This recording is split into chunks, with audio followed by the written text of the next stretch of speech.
Hello everyone. आज हम beam पर न्यूमेरिकल प्रॉब्लम्स को आगे कंटिन्यू करेंगे। तो हमने यहाँ पर एक ओवरहैंगिंग बीम ले लिया है, क्योंकि ये देखिए रोलर सपोर्ट बिल्कुल किनारे पर नहीं है, तो बीम का इतना पोर्शन सपोर्ट के आगे हैंग कर जा रहा है। और यहाँ पर हमने एक यूवीएल भी ले लिया, यूनिफॉर्मली वेरिंग लोड। यूडीएल तो खैर पिछले केस में लिया ही था। और साथ में हमने एक यहाँ पर मूवमेंट बनाया, that is 20 kilo newton metre. Couple के मूवमेंट है जिसको यहाँ पर इंट्रोड्यूस किया गया है। और जहां पर सपोर्ट्स होते हैं उनके पॉइंट्स को हमने पहले बताया था, आमतौर पर ए और बी इस तरीके से नाम दिया जाता है, और बाकी पॉइंट्स को हमने जैसे सी है, डी है, ई, एफ इस तरीके से इंट्रोड्यूस कर दिया है। तो सबसे पहला काम हमारा होगा कि इस पूरे बीम का फ्री बॉडी डायग्राम बनाना है। आप इसको अलग से बनाएंगे, लेकिन मैं इसको यहीं पर ड्रॉ कर दे रहा हूँ। चूंकि ये रोलर सपोर्ट है तो यहाँ पर हमारे पास एक रिएक्शन होगा और उसका नाम होगा दैट इज ए वाई। और यहाँ पर ये हिंज है तो यहाँ पर दो रिएक्शंस होंगे, बी वाई, और ये हो गया आपका बी एक्स। बी एक्स की डायरेक्शन आप ऐसे जैसे नेगेटिव एक्सिस की तरफ ली है, आप पॉजिटिव एक्सिस की तरफ भी मान सकते हैं, इस बात से कोई फर्क नहीं पड़ेगा, कैसे भी ले सकते हैं। और यूवीएल के सारे लोड को हम रिप्रेजेंट कर देते हैं। तो यूवीएल का सारा लोड पहले बताया गया था ट्रायंगल के एरिया से, तो ये हो जाएगा that is equal to half into 20 into 6, और इसकी वैल्यू हो जाएगी 60। और यहां से यहां तक जो डिस्टेंस होता है दैट इज L/3, ये L/3 डिस्टेंस हो जाएगा। और यहां से आता जो डिस्टेंस हो जाएगी that distance will be 2L/3, क्योंकि ये बेस यहां पर पड़ रहा है। यूडीएल का सारा लोड हम समझ सकते हैं 10 into 3, that will be simply equals to 30। और ये डिस्टेंस यहां से यहां तक हो जाएगी 1.5, और ये हो जाएगा that is 1.5। L/3 2L/3 UVL का जो लोड, यूवीएल की जो डिस्टेंसेस हैं उसको आप अलग से भी कैलकुलेट कर सकते हैं L, क्योंकि L पूरा जो है जितने पे यूवीएल होगा that is L, that is 6 मीटर। तो L/3 will be equal to 6/3, that is equal to 2, और 2L/3 की value 2 into 6/3 that is equal to 4। अब अपनी बेसिक कंडीशन ऑफ इक्विलिब्रियम लगाना है। तो पिछले टर्न में भी बताया गया था किसी भी पॉइंट के अबाउट आप सारे फोर्सेस के मूवमेंट को जीरो कर सकते हैं। तो हमने एक पॉइंट ले लिया दैट इज सी, इसके अबाउट हम सारे फोर्सेस को घुमाने की कोशिश करेंगे दैट इज, और टोटल मूवमेंट को जीरो करते हैं, that is summation M C equals to 0। एक बार हमने summation M C equals to 0 लिख दिया, यानी कि सारे फोर्सेस को आपको सी के अबाउट ही घुमाना है और सारे फोर्सेस की परपेंडिकुलर डिस्टेंस सी से ही मेजर करनी है। तो चलिए स्टार्ट करते हैं। पहला फोर्स हमारे पास ये यूवीएल का लोड है 60 को जब हम सी के अबाउट घुमाएंगे तो ये इस तरीके से क्लॉकवाइज घूम जाएगा। बस आपको उसका एरो पकड़ लेना है और उस एरो को पकड़ के सी को सेंटर मानते हुए सर्कल बना देना है, और परपेंडिकुलर डिस्टेंस आपकी हो जाएगी 2L/3, और ये क्लॉकवाइज घूम जाएगा। तो यानी कि ये हो जाएगा that is 60 and the perpendicular distance is 2L/3, और 2L/3 की वैल्यू हमने कैलकुलेट कर ली थी, दैट इज 4। उसके बाद आता है ए वाई सी के अबाउट एंटी क्लॉकवाइज घूम जाएगा, तो माइनस ए वाई, बस एरो को पकड़ना है और सी को सेंटर मानते हुए रोटेट करा देना है। तो माइनस ए वाई, और ए वाई की सी से जो परपेंडिकुलर डिस्टेंस होगी कंप्लीट डिस्टेंस होगी, और ये हो जाएगा दैट इज 6। अगला फोर्स आता है 10 किलो न्यूटन। 10 किलो न्यूटन को सी के अबाउट घुमाएंगे तो क्लॉकवाइज घूम जाएगा, तो that will be equals to +10। और इस 10 किलो न्यूटन की सी से परपेंडिकुलर डिस्टेंस सिंपल है, 6 + 2 दैट इज 8। अब ये मूवमेंट यहां पर आ रहा है, तो ये पहले से मूवमेंट है किलो न्यूटन मीटर, इसका मतलब है इसमें डिस्टेंस ऑलरेडी मल्टीप्लाइड है, यूनिट को देखें तो इसको डिस्टेंस की जरूरत नहीं है। अब ये मूवमेंट यहां पर ना हो कि ए पर ऐड करता या सी और ए के बीच में ऐड करता या यहां पर ऐड करता, कहीं पर भी वो ऐड करे उसको सी से डिस्टेंस से कोई मतलब नहीं, क्योंकि ऑलरेडी एक बना बनाया मूवमेंट है। तो इस मूवमेंट को हम डायरेक्टली अपने इक्वेशन पर इंट्रोड्यूस करते हैं +20 के तौर पर, क्योंकि क्लॉकवाइज है इसलिए हमने प्लस लिया, अगर एंटी क्लॉकवाइज होते तो माइनस लेंगे। तो इसको डिस्टेंस से मल्टीप्लाई भूल के भी आपको नहीं करना है। फिर ये 30 है, 30 को भी सी के अबाउट घुमाएंगे तो 30 क्लॉकवाइज घूम जाएगा, तो that will be equals to +30। और 30 की डिस्टेंस अगर हम यहां से मेजर करेंगे तो 6 + 2 8 + 2 10 और 1.5, तो 10 और 1.5 मिला के आपका हो गया दैट इज 11.5। अगला फोर्स आता है बी वाई को भी सी के अबाउट घुमाना है, तो B Y minus B anti clockwise घूम जाएगा, बी वाई एंटी क्लॉकवाइज घूम जाएगा बी वाई। और इसकी डिस्टेंस मेजर करेंगे तो 6 + 2 8 + 2 10 10 + 3 13 और 3 16। फिर से बात आती है बी एक्स की, तो बी एक्स बी से गुजर रहा है लेकिन मूवमेंट हम सी के अबाउट ले रहे हैं, तो बी एक्स की यदि लाइन को आगे बढ़ाएं, उसको लाइन ऑफ एक्शन भी कहते हैं, उसको आगे बढ़ाते जाएं तो वो सी से भी गुजरेगा।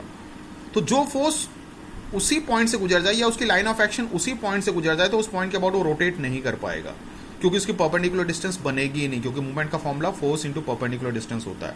आप ऐसे समझ सकते हैं, यहां पर जैसे ये बी एक्स है, ये पॉइंट इसी की लाइन ऑफ एक्शन, इसी की लाइन में है, ये देखिए यहाँ पर। तो आप इस फोर्स को धीरे धीरे, आप ये थोड़ी देर के लिए यहाँ भी समझ सकते हैं कि ये बी एक्स यहाँ पर है, इसी सी पॉइंट पर है।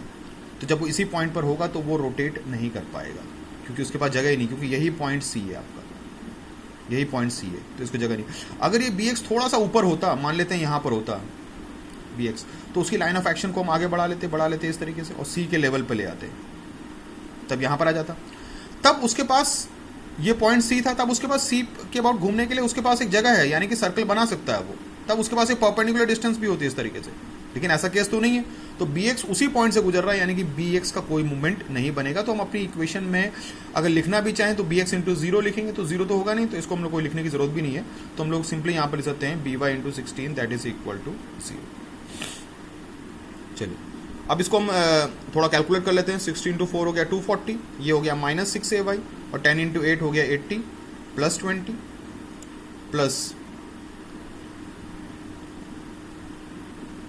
Plus 345 minus 16by equals to 0।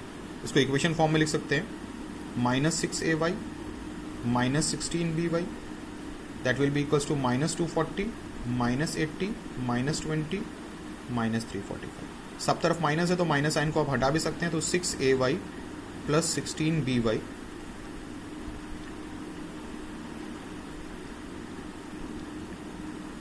It will be equals to 685। Let this be equation number 1। उसके बाद आपको पता है नेक्स्ट कंडीशन ऑफ इक्विलिब्रियम होती है summation F Y equals to 0। फिर से हम अपने एफबीडी में जाएंगे, क्योंकि एफबीडी बहुत इंपॉर्टेंट, उसी सब चीज़ें देखना है। तो सिर्फ समेशन एफ वाई 0 का मतलब है सिर्फ वाई डायरेक्शन में सारे फोर्सेस को देखने। तो वाई डायरेक्शन में पहला फोर्स ये यूवीएल का है, तो नीचे की तरफ है, तो that will be equals to minus 60। फिर ए वाई ऊपर की तरफ है, तो इसको लिख सकते हैं प्लस ए वाई। फिर ये 10 किलो न्यूटन नीचे की तरफ है, तो इसको हम लिख सकते हैं माइनस 10। ये ध्यान दीजिएगा, इस 20 को मत शामिल करिए, क्योंकि 20 एक बना बनाया मूवमेंट है। तो ये सिर्फ मूवमेंट की इक्वेशन पर, जैसे summation M C equals to 0 वहां पर सम्मिलित होगा। ये फोर्सेस के नजरिए से इसका कोई अभी मतलब नहीं है, तो इसको इंट्रोड्यूस यहाँ पर नहीं करना है, चाहे समेशन एफ वाई 0 हो चाहे समेशन एफ एक्स 0। फिर अगला फोर्स 30 है यूडीएल का, वो नीचे की तरफ है, दैट इज माइनस 30। फिर बी वाई ऊपर की तरफ है, that is plus B Y equal to 0। इस बी एक्स को नहीं इन्वॉल्व करना क्योंकि एक्स डायरेक्शन में, और अभी हम लोग जो लिख रहे हैं that is summation F Y equals to 0। तो यहाँ से आपके पास इक्वेशन हो जाएगी A Y plus B Y is equal to 100। Let this be equation 2। Equation 1 और 2 आप इजीली आपस में सॉल्व करके ए वाई की वैल्यू भी डिटरमाइन हो सकती है, और साथ में बी वाई की वैल्यू भी डिटरमाइन हो सकती है। उसके बाद लास्ट स्टेप पे आते हैं, that is summation F X equals to 0। जब आप summation F X equals to 0 apply करेंगे तो आपको पता है कि एक्स डायरेक्शन में फोर्स देखना है, तो एक्स डायरेक्शन में सिर्फ एक ही फोर्स है, दैट इज बी एक्स। अब वो नेगेटिव डायरेक्शन में है, तो इसको हम लोग लिख सकते हैं that is minus B X equals to 0। लेकिन अब माइनस बी एक्स 0 का मतलब है कि बी एक्स 0। तो इस तरीके से आपने ये प्रॉब्लम सॉल्व कर। चलिए अब नेक्स्ट भी कोई प्रॉब्लम हम ले सकते हैं। मान के चलते हैं सिंपल सा केस लेते हैं, कैंटिलीवर बीम, क्योंकि हमने पहला पिछले टर्न पे जो केस लिया था वो सिंपली सपोर्टेड का था। ये जो अभी पहला आज लिया है वो ओवरहैंगिंग का है। अब एक सिंपली सपोर्टेड बीम ले लेते हैं, सॉरी एक कैंटिलीवर बीम ले लेते हैं। तो उस पर एक हम यूडीएल अप्लाई कर दे रहे हैं। फॉर एग्जाम्पल इसकी जो इंटेंसिटी है से इट इज़ 10 किलो न्यूटन पर मीटर, और उस पर एक पॉइंट लोड ऐड करा देते हैं, और इस पॉइंट लोड की वैल्यू सिंपल ले लेते हैं, दैट इज 10 किलो न्यूटन। मान के चलते हैं ये डिस्टेंस को ले लेते हैं 4 मीटर, और इस डिस्टेंस को हम लोग ले लेते हैं दैट इज 2 मीटर। तो ये हो गया आपका कैंटिलीवर बीम। इस पॉइंट को नाम देते हैं ए, इसको नाम देते हैं बी, इसको नाम देते हैं सी। तो कैंटिलीवर बीम वो बीम होती है जो एक तरफ से फिक्स होती है और दूसरी तरफ से फ्री होती है। अब सबसे पहले हमें इसका फ्री बॉडी डायग्राम बनाना है। तो आपको पता है कि ये फिक्स सपोर्ट है, और फिक्स सपोर्ट में पहले बताया गया 3 रिएक्शंस होंगे। एक रिएक्शन इस सरफेस के अलॉन्ग होगा, इस तरीके से मान के चलते इसका नाम हमने रख दिया ए वाई। एक रिएक्शन ऐसे होगा सरफेस के परपेंडिकुलर, क्योंकि हॉरिजॉन्टल है तो उसको ए एक्स कह सकते हैं, और साथ में एक और चीज वहां पर बताई गई थी दैट इज मूवमेंट एम। आप इस मूवमेंट को, अभी ये तो रिएक्शन है, तो इस मूवमेंट को आप क्लॉकवाइज भी ले सकते हैं, इसको एंटी क्लॉकवाइज भी ले सकते हैं। अगर पॉजिटिव आएगा तो क्लॉकवाइज ही होगा, अगर आंसर माइनस आ जाएगा यानी कि भैया क्लॉकवाइज नहीं है, एंटी क्लॉकवाइज है। तो इस बात से कोई फर्क नहीं पड़ता। फिर एफबीडी बना रहे हैं तो आपको एफबीडी अलग से बनाना है, मैं तो यहीं पर बना दे रहा हूँ। तो ये हो जाएगा, यहाँ पर इसका टोटल लोड हो जाएगा that will be equals to 40, और चूंकि ये 4 मीटर पे एक्ट कर रहा है 10 × 4 40 हो जाएगा, तो ये डिस्टेंस हो जाएगा यहाँ से यहाँ तक 2, and this distance will also be equals to 2 metre, ये दोनों हो जाएंगे। तो फिर से आपको वही अपनी basic condition of equilibrium apply करना है, इस एम से घबराने की जरूरत नहीं है, आपको अपना बेसिक कंडीशन इक्विलिब्रियम की ध्यान रखनी है। तो हम लोगों ने लिखा summation of M A equal to 0, तो ए के अबाउट हम मूवमेंट 0 कर दे रहे हैं, किनारे पर एक पॉइंट है, तो ए एक्स वहीं से गुजर रहा है, ए वाई वहीं से गुजर रहा है, कोई मूवमेंट नहीं बनाएगा। ये जो रिएक्शन, भले ये रिएक्शन का मूवमेंट है तो ये मूवमेंट, तो मूवमेंट जब भी हमने पिछले प्रॉब्लम में बताया था कि मूवमेंट को आप डायरेक्टली ले लेंगे अपनी इक्वेशन में। अब जैसे हमने इसको क्लॉकवाइज माना है, रिएक्शन मूवमेंट हो इससे कोई फर्क नहीं पड़ता है, तो ये मूवमेंट ही, तो आप इसको डायरेक्टली लिख सकते हैं, दैट इज एम। और चूंकि हमने क्लॉकवाइज लिया है इसलिए हम एम लिख रहे हैं, मतलब प्लस एम लिख रहे हैं।